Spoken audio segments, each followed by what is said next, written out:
Now in this next section, what we're going to do is take you through a video that we took a couple of years ago. We've got one of our senior chaplains down in Busselton who works as a social worker in the jails of the southwest, and he knows more about alcohol than most people. For years we worked very hard at trying to find out how best to deal with an alcoholic.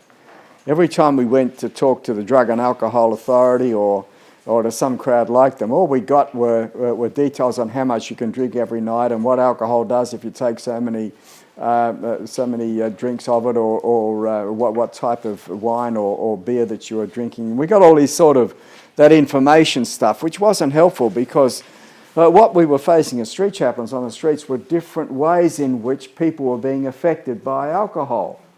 And so we were absolutely pleased when Todd down there in Busselton started to explore with us how he deals with 5 different types of people who are affected by alcohol. It's a brilliant video. He's not the most perfect presenter, but it's very, very good advice. So what I'm going to do is run through the video now. It's in 4 parts, so it'll probably be, we'll stop it and get on to the next section 3 times. But I'm going to give you a piece of paper which has got got some questions on it. So as we go through this video, I want you to have a go at dealing with the questions on this piece of paper. And this piece of paper is worth keeping. I think you'll find you'll be referring back to it time and again because he just knows how to relate to people who've had too much alcohol. It's brilliant.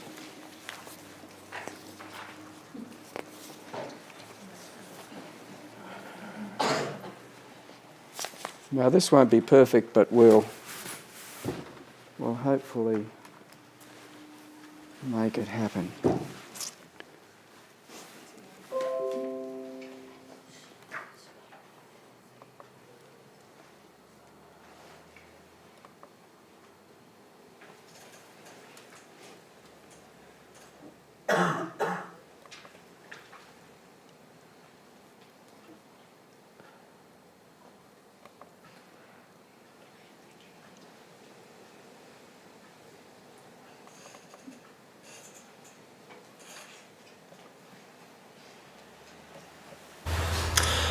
Good morning, good afternoon, good evening. It's lovely to catch up with you. My name's Todd Ellery. I'm in Busselton, Western Australia.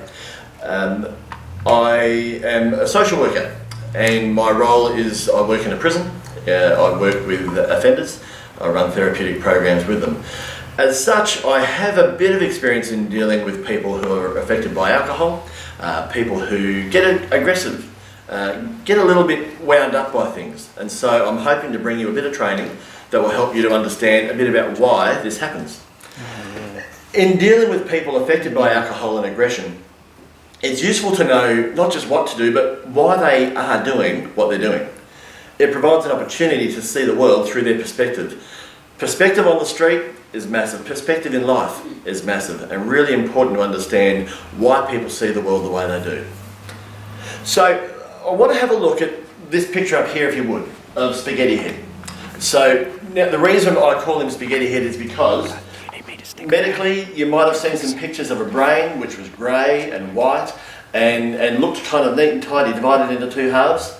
Unfortunately, that was the medical fraternity's way of being able to tell you that they didn't want to have to tell you that that's actually what a brain looks like. It's a big lump of spaghetti up in your head. You, them, everyone. We've all got spaghetti for brains. Now let's talk for a moment about children. When we see children, we see people with no social filters. If they think it in their spaghetti brains, if they feel it emotionally, then they say it, they do it, they express it. For example, it will be a child who will say, "You've got a big tummy, you've got a big nose, and you've got no hair." I might have heard a few of those things before. In the same way, when they're tired, when they're upset, the tendency is for them to simply cry and tantrum without any sense of settling themselves down. They rely on other people to do that for them. Now, as children grow, we help them as parents and as influential adults in their life. Thanks, Oliver. We help them to construct filters so that by the time they're a bit older, they can act a bit more appropriately. I'll show you how this looks. Medically, you won't have seen this on the X-rays, but it's there. I'll tell you. There is between the spaghetti brain and everything that is seen, said, and done, this filter, this mesh,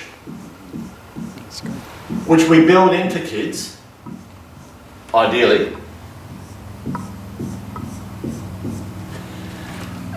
and it helps them to act a bit appropriately. Now we come into adulthood. We take on more and more beliefs about ourselves, about the world, ideas, and unhelpful thinking that comes into our spaghetti brains. These are things like, I'll line a few of them up. So there are beliefs around ourselves, like it might be that some people have a belief that I don't matter and I'm not important. Sometimes there is an old wounds, emotional wounds and hurts. I should explain, this is English. It doesn't look terribly like English, but it's my best English. There will be fears. Fears of catastrophes and bad things happening.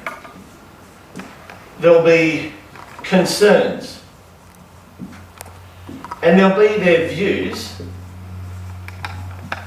of the world. And these are often really strongly held.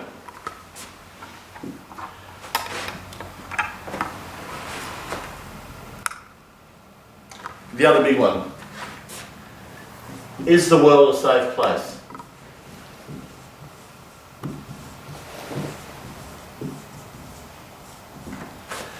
Is a massive idea that people have.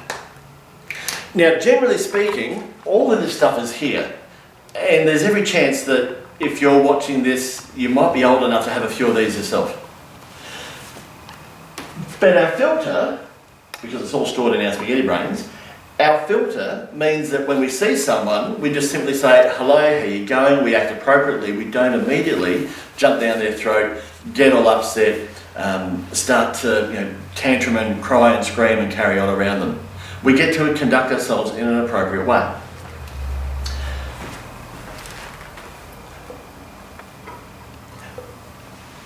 Now, once we're at this point here, you can see that this filter is holding back a lot of stuff that's being held back by this filter in our spaghetti brains. Then we add alcohol.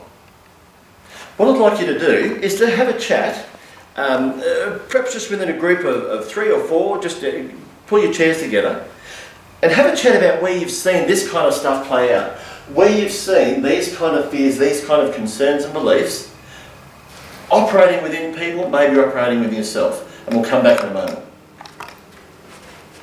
Okay, can you do that? Just grab 2 or 3 of you together, just form little groups and have a chat about where you see that sort of problem of people trying to cope with their hurts and backgrounds, and have a bit of a chat about that.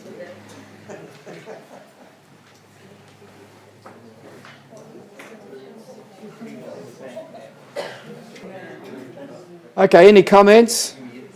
Right, anything you want to feedback about that? Happy with that? Can we then move on to the second one?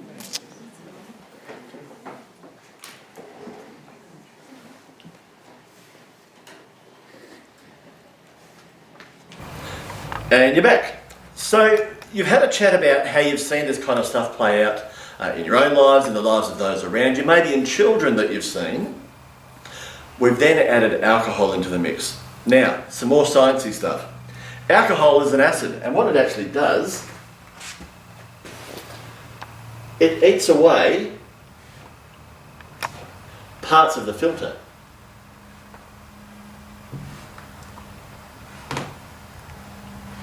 The more you drink, the more the filter disappears. So now you can see that the filter is going to really struggle to hold back all of the stuff that it's been holding back for so long. So all of the stuff, and including joy and happiness, but also naivety, anger, fears, strong views about how the world operates, is then what you start seeing oozing out in words and in actions, which make a very fine mess on the street in front of you. And this is kind of what we see in people that drink a lot, and that we might come across. Pardon that we might come across in terms of when we're out doing street chaplaincy work. Now, go back a second. Who in our lives have no or have limited filters? Children. What is the alcohol-affected person in front of us therefore being? No, don't call them that. No. They're a child. So the person you're dealing with in this scenario is essentially like a child. What does a child need? Who said a smack? No. What a child needs is an adult. So when dealing with a child, an adult will use their experience, their wisdom, their foresight, their consequential thinking to help the child make decisions and act in a way which will ensure less band-aids are required. First, some work is needed to be done in this situation to gain the child's trust, that their interests are front and centre, and then you can assist away. And so, if that's what we do with a child, it makes sense therefore that the alcohol affected person really needs an adult person, an adult role around them who can see the dangers that they might not be seeing, and to assist them to act in a way where no further damage is done. What might an alcohol affected person need? Well, we're going to assume for a moment that they're on their feet and they're just looking for a friendly face. The first thing an alcohol affected person might need is a friendly face, so be your friendly face. A casual "how you doing" is a pretty good start. Don't take yourself too seriously. I can tell you that out there, they're not taking you too seriously, so don't be the odd one out. Then, second thing is to assess whether or not they need anything more. This is going to be hard to believe, but they didn't come to town to see you. Your "g'day," your "how you doing" might be all that was required for now. So they're saying maybe that they do need you. Ask yourself the question, maybe they do, maybe they don't. A bottle of water, well, that's a pretty easy thing to give out, and it's never going to be wasted. Water is really helpful on the street. But what else are they asking for? Asking for money? I bet they got $20 in a pocket somewhere. Check that first before you become the hero. Maybe they're after your phone. They need your phone to call a friend. I've got a bit of a theory that says that no one under the age of 35 ever goes out without a phone. They've got a phone, or they've got a friend with a phone. There is nothing wrong with saying no to a child and helping them to find a more sustainable solution. Remember, you wear a jacket, not a cape. Be a conduit to a solution, not the only solution.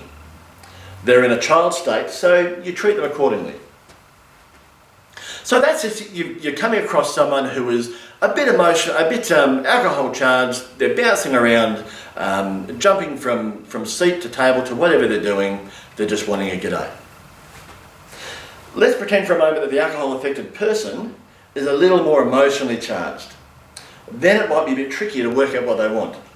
Don't be drawn, remember this is a child stated person that we're looking at. Don't be drawn immediately into their problem. They're going to try and suck you into their vortex. Have you seen a child do that? Alcohol affected person will do the same thing. Stay cool, stay calm, stay collected, and work out what the real issue is. Remembering they're still in a child state, so they're probably not going to be super clear about what the underlying issue is. Here's a couple of tips. If they're breathing quickly, then adrenaline is doing the talking.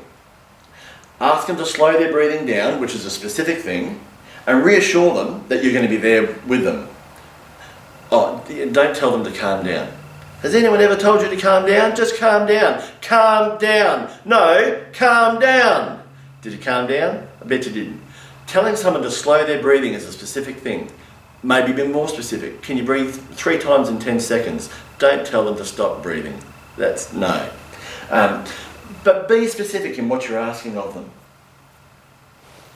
If they're continuing to breathe rapidly, they're not soothing down, they're not calming down. And it can be from fear. It can be because they've just been running. It might be because they feel like a victim being set upon. Maybe they were assaulted. Then maybe start to think, well, what would you do to slow your breathing down? You got any ideas? Things like drinking some water. That actually slows your breathing down. Taking a walk. Rather than having someone stand there with you while they continue to breathe and to get all hyper excited, when you go for a walk, it just slows breathing down, it slows thinking down. And you've got a far better chance of having a reasonable discussion with someone. These things, water, taking a walk, they're available to you at any time. So use what's available. An emotionally charged child state person is going to need to connect with one adult. So I'm going to suggest that the chaplain who makes first contact, they should take the lead until they're done, until that connection breaks one way or the other. So chaplain number 2, shh, be very, very quiet. Smile and nod, keep an eye out for other issues, and prayerfully support. Don't interrupt. Here's something. The cleverest thing that you could say matters less than the rapport you see being built in front of you. I'm going to say that again, and this is one, if you take a note of this, it will serve you well. The cleverest thing you say matters less than the rapport that you see being built in front of you. So that's the alcohol affected person who's emotionally charged. Now we've got the emotionally affected person who's being agitated, being aggressive, and looking to create trouble. We'll deal with them later. Let's pretend now for a moment that our alcohol affected person is no longer capable of bipedal movement. That is, they're not walking, and perhaps in a fairly horizontal position. They've collapsed. Again, being aware they're not able to depend upon themselves. That is, they're still a child state person. But now, there are potentially some first aid and medical issues to look at. Key question to ask yourself, what do they need? What's required? If they're conscious but horizontal, a matter of some basics. If they've fallen, there could be some blood to deal with, maybe some vomit to deal with, so keep them on their side, keep your vomit bag in your pocket. You don't want to have to dig around in your backpack to pull out a vomit bag because it comes very quickly. Water, first aid, some observation, that's going to take care of their physical needs. Your first aid training, which you will have done, will direct you here. The doctor's ABCD is a great thing to remember, the danger, response, sending someone for help, and then the airways, blood, circulation, the defibrillator, all that sort of stuff, really, really important. And that's going to direct you. But this person's conscious. They just can't stand up. Maybe they have an inner ear problem, a bit of a problem with balance. So that's their physical needs. How about their other needs? Their emotional needs. Here's where a street chaplain really comes into their own. It seems obvious to say, but here's what they don't need. They don't need judgment, they don't need a lecture, and they don't really need any sense of moralising. Who's going to be looking down on this person the most? Who's really getting down on them? There's a fair chance they are. They're going to be judging themselves very poorly. In my experience, I've seen people apologising, justifying, excusing, telling me that I'm the worst person in the world. I'm not usually like this. This is how I don't know. Maybe I ate something funny. No, it's what you drank. But that aside, they are beating themselves up terribly. So what do they need from you at that time? They need you to tell them that they made a mistake. It was just a mistake. Tomorrow it's going to be better, and that for now you're going to be there to help. You'll stay for as long as it takes. They need soft words, they need a soft face, and they need kind gestures. That's what a person in a vulnerable child state needs. You've seen it with a 4-year-old, well, the same with a 24-year-old. Think about what's oozing out of their spaghetti brains at the moment. The stuff that's oozing out, remember the stuff that's oozing out? You know what, if they've fallen down, there's more issues with the filter. The stuff that's oozing out is that vulnerability, the hurt, they're confused, probably a pretty low self-esteem, they're not thinking too highly of themselves. That person needs nurturing and protecting. They need a calm, reassuring presence. That's what you can be to that person. We're going to talk a bit about teamwork again.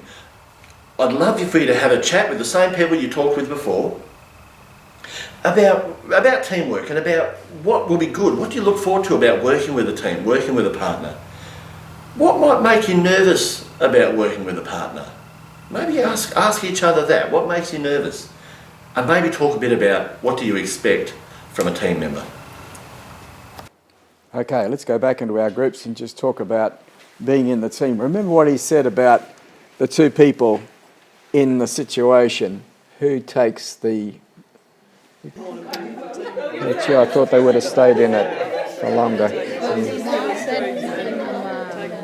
was a bit of a... doing too much. And then we do. Yeah, he does a lot of overseas trips and stuff like that.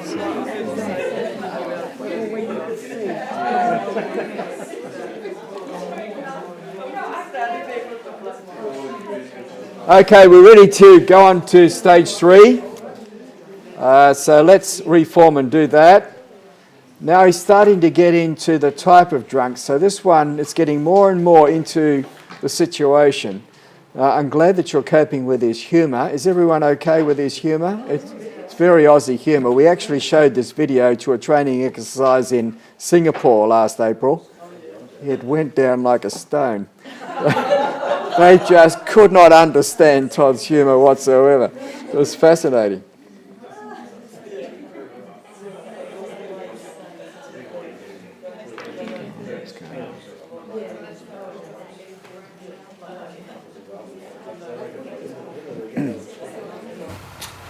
Righto, welcome back. You've had a chat with those 3 or 4 people about teamwork, about what to expect, what makes you nervous, maybe what you're looking forward to, someone else to carry the heavy backpack maybe, someone else to do the vomit stuff maybe. You've talked about teamwork. So let's talk about it in this situation. You've got a conscious person who's clearly alcohol affected, they're beating themselves up terribly, and one person has already responded and is being that nurturing, reassuring, calm, considered person. The other person, this is where you can be really useful and work as a team. A bit like I said before, it's not a matter of both of you trying to say the cleverest thing to someone, or both. It gets very confusing. Has anyone out there ever been affected by alcohol? Maybe you've read about it in a book. The eyes don't focus terribly well. The ears aren't really working. Do you know, have you seen people kind of doing this even when they're lying down, when they just tend to move around a lot? Do you know why they do that? The world is spinning. They're trying to hang on. So having to look across 2 faces, too much. Just one person is fine. The other person, check the resources that are in the backpack. So work out what you might need. Start anticipating what might come up. More vomit bags, making sure that the person down there has gloves. It's a matter of checking that traffic isn't a problem. Have a look at where the person's fallen down. Are there other dangers, other concerns? Because you're not just looking after the primary caregiver, you're also looking after the person on the ground as well. There might be a concerned friend. Something I've noticed is that people who fall down usually have a friend, they might be standing back here a little bit, and a bit uncertain, a bit concerned, a bit bothered, but not quite sure what to do. They're a fantastic resource because they know the person, they can tell you their name. They've got a phone, they know who the other mutual friends are. Maybe they've got an idea about how they're getting home. Fantastic to get alongside them, provide a bit of support for them as well. They're going to have some good numbers in it. The person's, I mean, have a look through the phone. Find the number that says mum, or find the number that says brother, or something like that. See if there's someone else who can help out. It's good to know what your resources are. My own brief experience says that if someone's on the floor in this state, be prepared to wait for 20 minutes or so, maybe more. But there is nowhere more important than you have to be. There's no rush.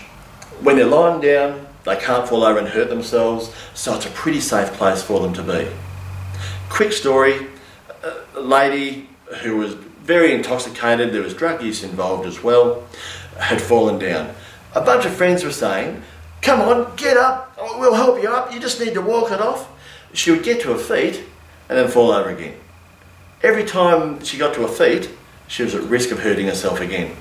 Eventually we were able to convince the crowd to let her lie down, let her be. 20 minutes later, she was right to go. But the ground was a safer place for her to be. Now, so we've talked about the happy drunk, we've talked about who just wants to g'day, we've talked about the emotionally charged drunk who's running around having all sorts of issues and concerns about what might be going on. We've talked about the person who is a bit more horizontal than vertical, but conscious. The unconscious drunk, easy, call an ambulance. Stay with them, monitor, do the first aid stuff. Ambulance comes, that's the best option. Now let's talk about aggressive people. We didn't talk about the aggressive drunk yet, and we're going to lump all this sort of stuff together. Again, for the final time, have a chat with that same group of 3 or 4 people. Make sure you know their names, it's really important. They're lovely people. And answer this question to each other. Why do aggressive people make us that little bit nervous? Have a chat about that and we'll be back in a moment. Okay, there you go. Why do aggressive people make you nervous?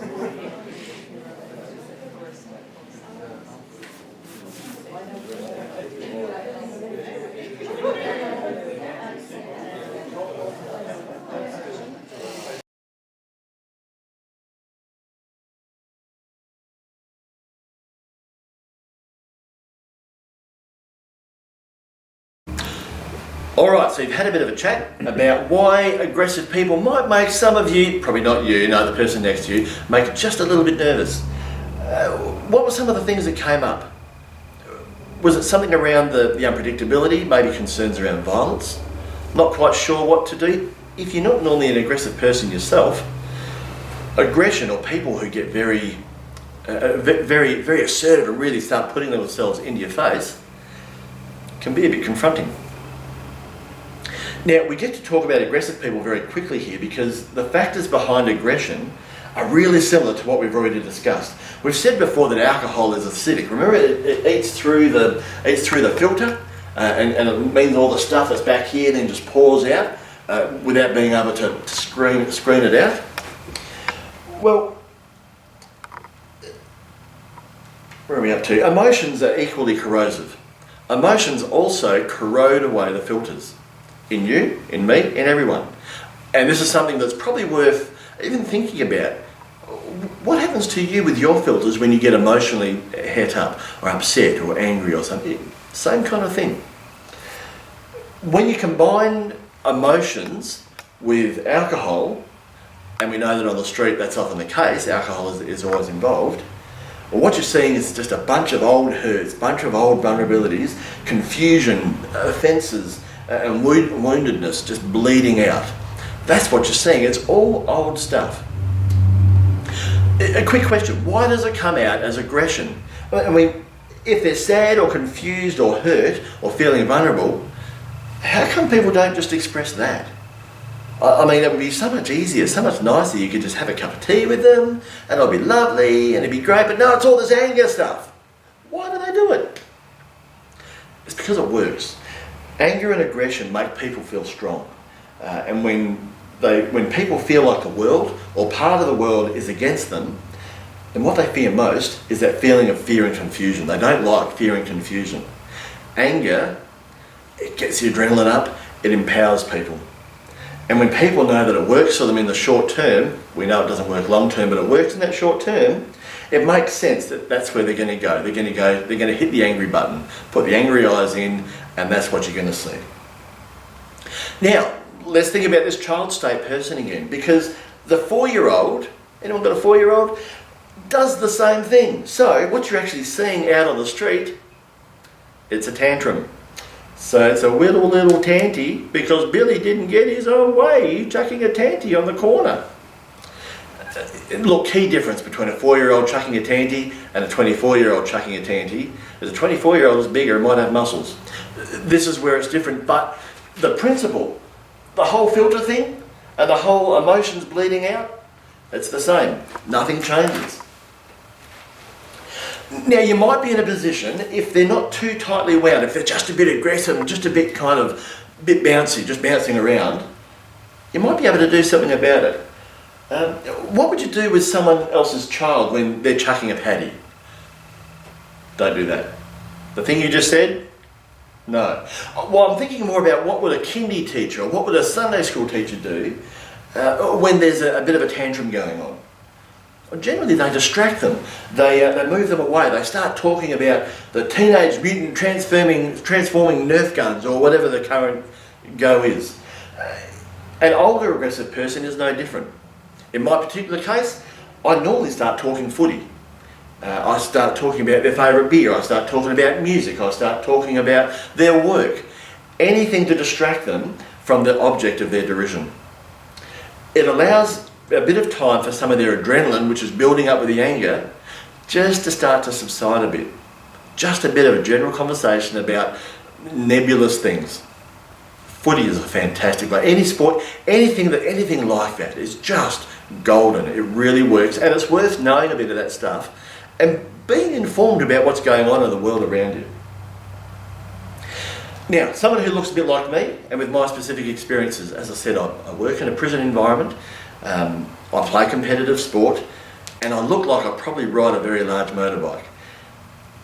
I can normally get away with being kind of playfully boisterous and standing nice and tall and patting someone on the back, and I can normally get a fairly positive outcome that way. Now, at the same time, I'm used to reading these types of situations, and so I can see the subtleties in their mood towards me and the mood towards the other person. Experience plays a massive part. This is not about being tough or being a hero, or being silly or anything like that. It's about, in this particular case, it's a playground that I'm comfortable in. I didn't used to be, it's something I've learned to do. And you need to know that if a line gets crossed, I know where the line is, and it gets crossed, I'm out of there. I just know the rules of that particular game. If you know the rules of that particular game, if that's something that you're comfortable with, then sure, you might be able to work out how those sorts of things go. If you're not, you need to be really conscious as to what's going on around you. It's all part of the same principle of distraction, showing them something else bright and shiny to look at. Sometimes if there's two guys that are starting to get a bit, just shaping up to each other, puffing the chest out, sort of getting a bit strutty, sometimes it's really, and look, to be honest, it makes me laugh, to walk up to one of them and say, "Didn't I see you last week?" "Oh, well, maybe not. I thought I saw you last week." "Oh, hey, you look hot. Do you want a drink of water?" I didn't see them last week. But then I can start saying, "Oh, it must be time for a kebab. How's your footy team going?" It works to get involved in that way, just distraction. It distracts them away from the person that they are fixed on until that time where they're really building that adrenaline. Who's this crazy bald-headed so-and-so over in the corner that's crazy? What are they doing? It's a distraction. Now, don't get me wrong, you're trying to distract them. That's right, here's an important point. Don't ask them, don't say, "What's wrong? Whatever can be the matter?" That seems a bit, you feel like you should do that, shouldn't you? Guys are getting all sort of, "What's wrong, boys? What's wrong?" It feels like you should. I'm going to say don't. You're trying to distract them from what they think is clearly wrong. They think the other person is wrong, and the other person thinks they're wrong. So if you say, "What's wrong?" they're going to tell you, and it will continue to escalate higher. When people are emotionally hot, logic and reason, that left 10 minutes ago. So when you're asking what's wrong, you're asking for a reasonable and a logical discussion. That's not happening in that particular scenario, so it's probably a little bit silly to expect it. Now, other street chaplains are going to feel far less comfortable getting involved in this kind of stuff. And if there's a mismatch in your team, then go along with a person who is less comfortable. Keep your teammate happy and safe. We talked a bit earlier about teammates and working as team, and a bit about what you expect from each other.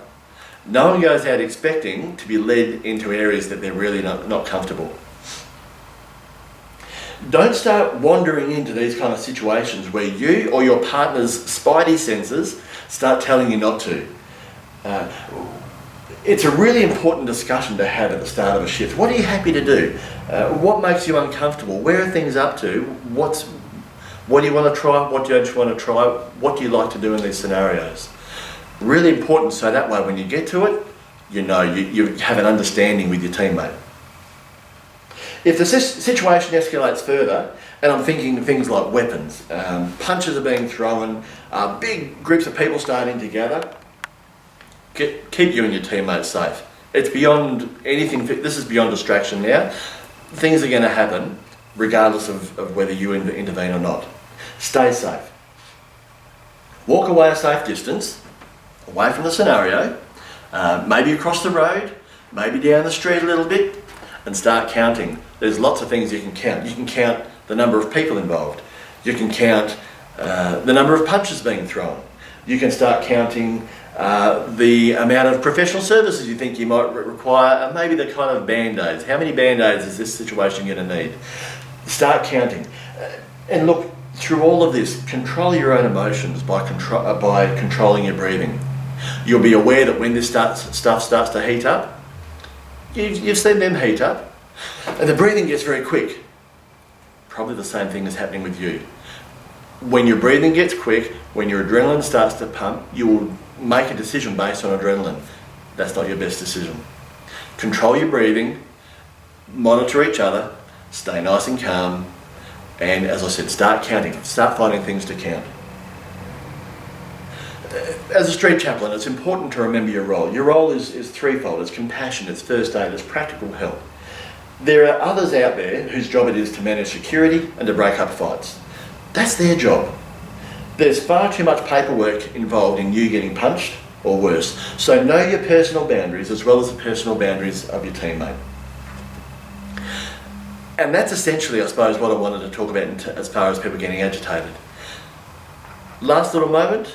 In terms of just that stuff before I sum up, drugs, if drugs are involved,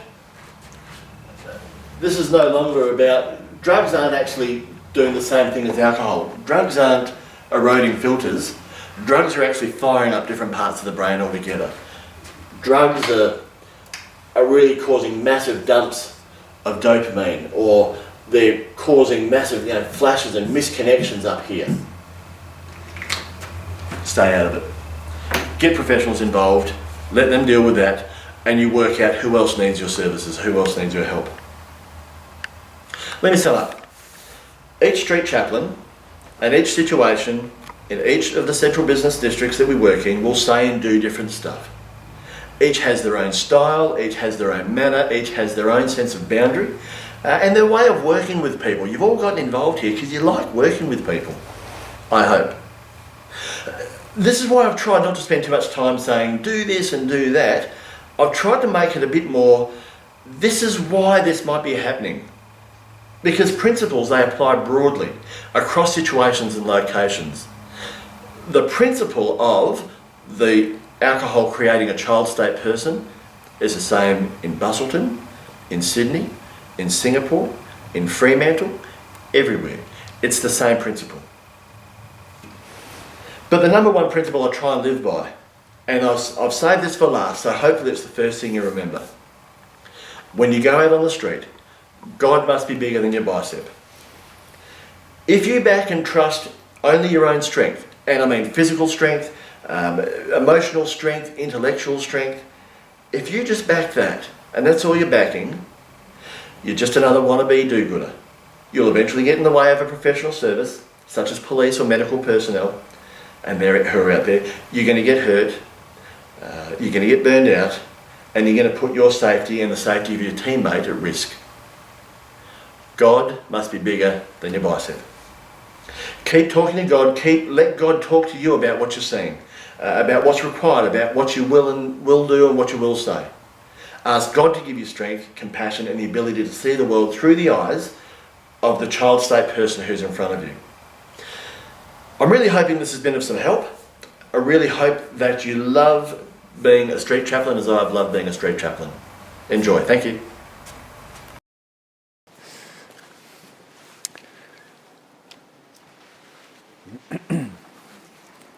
Well, how'd you find that?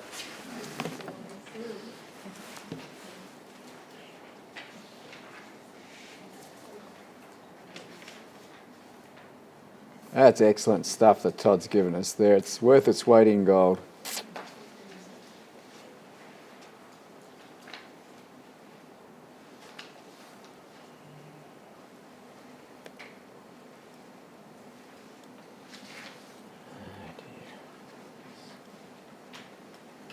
So how did you go with your filling in your form? Did you all manage to do that?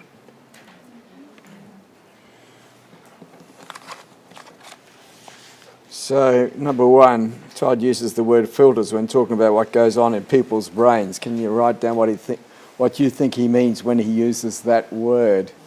What was your comment on that? People just say what they think. Yeah. Just Yeah, breaks down the... just whatever. Yep. Yep. Like you said, like a big tummy or Yeah. something like that. That's right. It all comes out. Yep. You okay with that one? Number two, if you are in a team on the streets and meet an emotionally upset, alcohol-affected person, do you encourage them to calm down? No. Okay. That's good. Got that one right. Number three, Todd suggests that you and your team member play very different roles when relating to an alcohol-affected person. Can you describe those different roles? What did you come up with? One helps the person and talk to him and everything. Yeah. The other, if so, maybe. Yeah.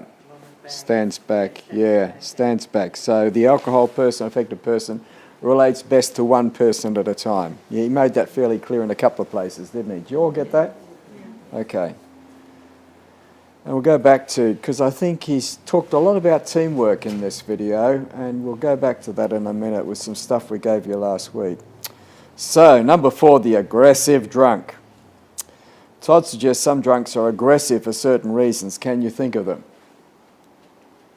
What did you come up with? Past problems that come out. Yep. And particularly playing the anger role so that they can seem to be powerful. Yep, that was important, wasn't it? And never got fear. Have no, yeah, that's right. Yep. Todd has a brilliant technique in dealing with aggressive drunks. What is it? That was pretty clear, wasn't it? Distraction. Learn how to distract people. Yeah, good one. See if you need to develop distance between yourself and an aggressive drunk. What is the best strategy? Move further back, move away, move somewhere. Go to a safe place where you can do something else and control. He talked a little bit there about getting back in charge of yourself, didn't he? About making sure that you're in charge of your own adrenaline that's going on for you in that journey of struggling with the drunk. Because often you can see something escalating and you can probably see somebody in there who's going to get hurt. So you're all churned up inside or starting to get churned up inside about the person in there who's going to cop it. And so you're starting to get out of balance yourself. So yeah, move back where you can get yourself together. I think that was good advice. And what advice does Todd give us if we discover the person is on drugs? Yeah, it's probably someone else's problem. It's hard. I don't know if I go along with him here because I think that these days so many people are into both. I mean, alcohol is a drug anyway. They're starting to get into the meth stuff, and we'll talk a bit about that in a minute. And you can get people who are carrying a whole mixture of stuff, and you just need to roll with it. If you were to call the ambos every time, as he suggests, that you know someone's on drugs, you'd probably get into trouble with the person and the ambulance over calling them out. So it's not an easy one to deal with.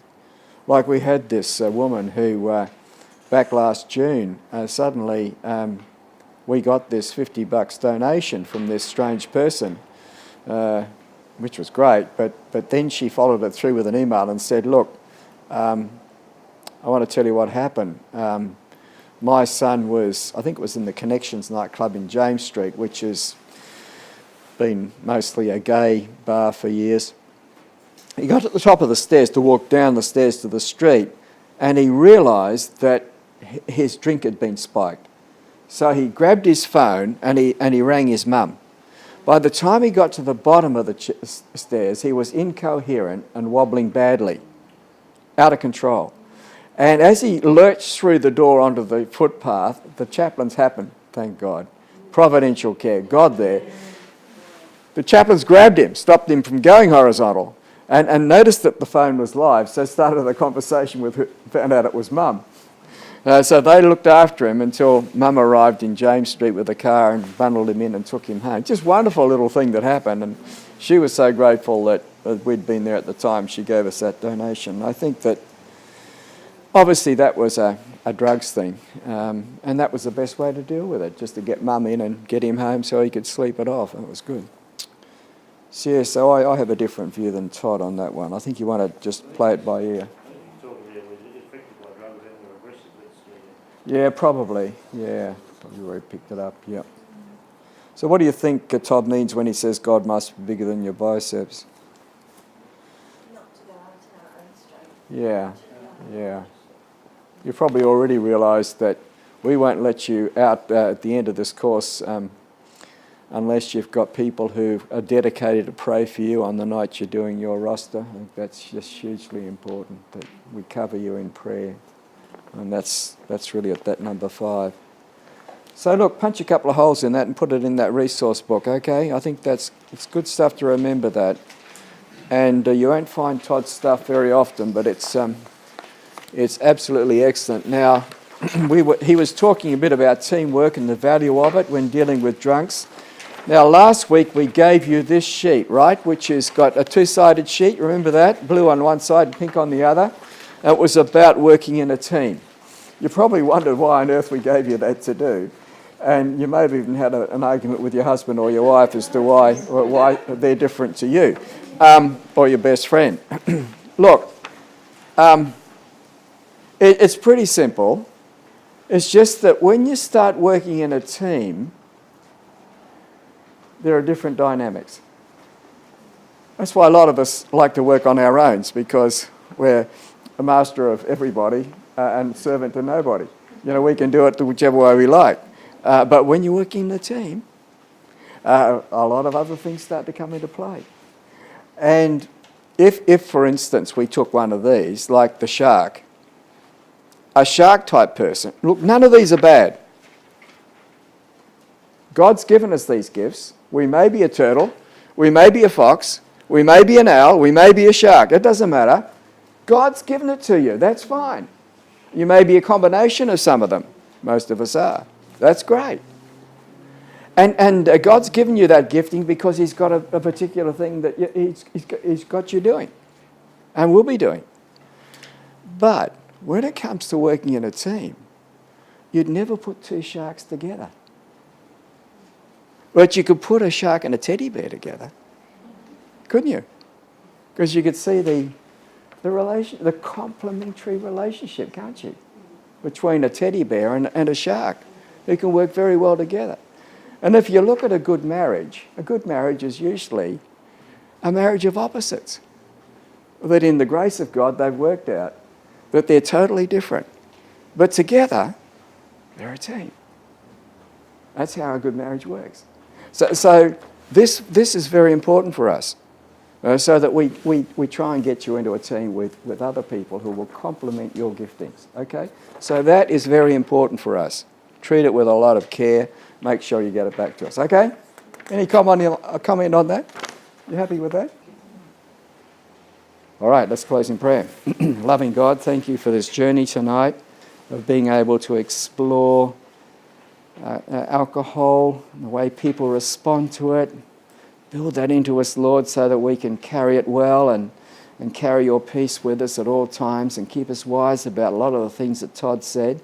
Thank you for what Oliver's shared with us about how to use a backpack and how we need to probably pull it apart and rebuild it every night so that we're pretty clear about that. Thank you for the call to share our personalities with us so that we know how best to work our teams up. Thank you that we started tonight talking about our role, who we are as street chaplains in that sort of aggressive lurking, that beautiful way in which you did it on the road to Emmaus, of coming alongside those two men who were so traumatised about everything and being able to take them to a better place. We want to be those sort of chaplains. So as we leave tonight, may your grace be upon us as you build us in discipleship towards fruitful ministry.